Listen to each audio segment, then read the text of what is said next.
Teman-teman yang ada di tanah air, saya ingin menggunakan kesempatan yang baik ini di hari yang bersejarah dan membahagiakan bagi bangsa Indonesia.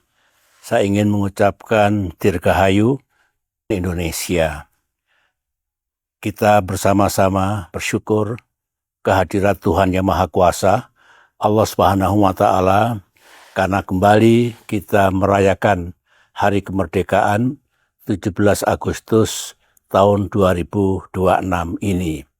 Saya secara pribadi meminta maaf tidak bisa ikut merayakan di tanah air, tidak juga bisa menghadiri pidato kenegaraan Presiden Prabowo, sekaligus juga dalam memperingati detik-detik proklamasi kemerdekaan di Istana Merdeka. Sebagaimana yang saya lakukan tahun-tahun kemarin. Karena saat ini, bulan Agustus ini saya berada di Rochester, Amerika Serikat untuk melakukan serangkaian pemeriksaan kesehatan atau medical check-up. Dan saya akan selesai melakukan pemeriksaan kesehatan di Mayo Clinics pada akhir Agustus ini. Insya Allah bulan September saya sudah kembali ke tanah air. Dan tim dokter kepresidenan yang merawat kesehatan saya menganjurkan di samping pemeriksaan di dalam negeri juga dilaksanakan di Mayo Clinics.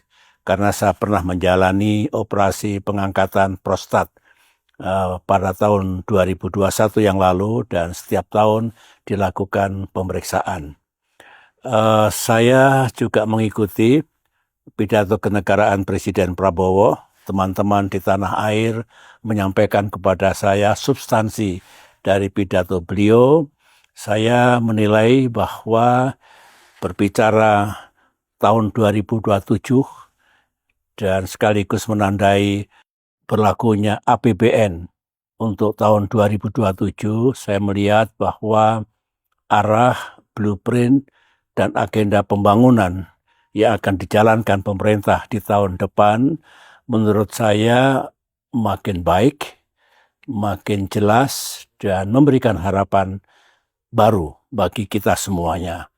Saya tahu bahwa tantangan yang dihadapi oleh bangsa kita masih cukup kuat, baik faktor domestik maupun faktor internasional, tetapi apa yang digagas dan direncanakan oleh pemerintah menurut saya tepat karena isu-isu itu memang menjadi harapan rakyat Indonesia.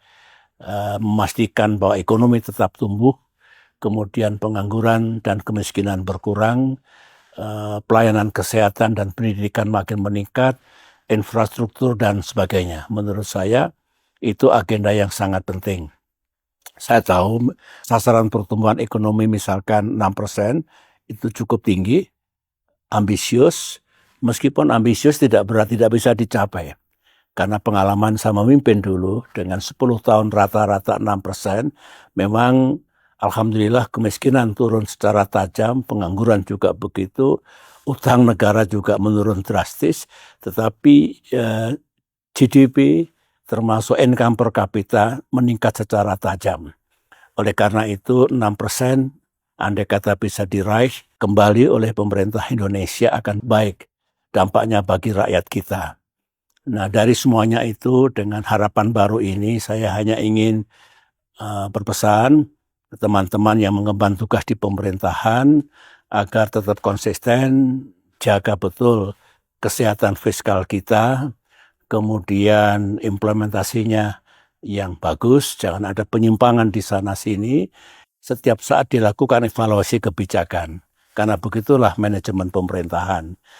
Dan itulah yang ingin saya sampaikan, great hope, tetapi tantangannya juga tidak ringan. Yang penting, do your best, pemimpin dan pemerintahan kita, agar yang disampaikan di hadapan rakyat melalui mimbar di Senayan kemarin bisa diwujudkan dengan baik. Saya kira itu saja yang ingin saya sampaikan. Sekali lagi selamat Hari Kemerdekaan kita dan kita semua punya tanggung jawab sejarah, tanggung jawab moral untuk memastikan bangsa kita, negara kita makin ke depan makin baik, makin maju, makin adil, dan makin sejahtera.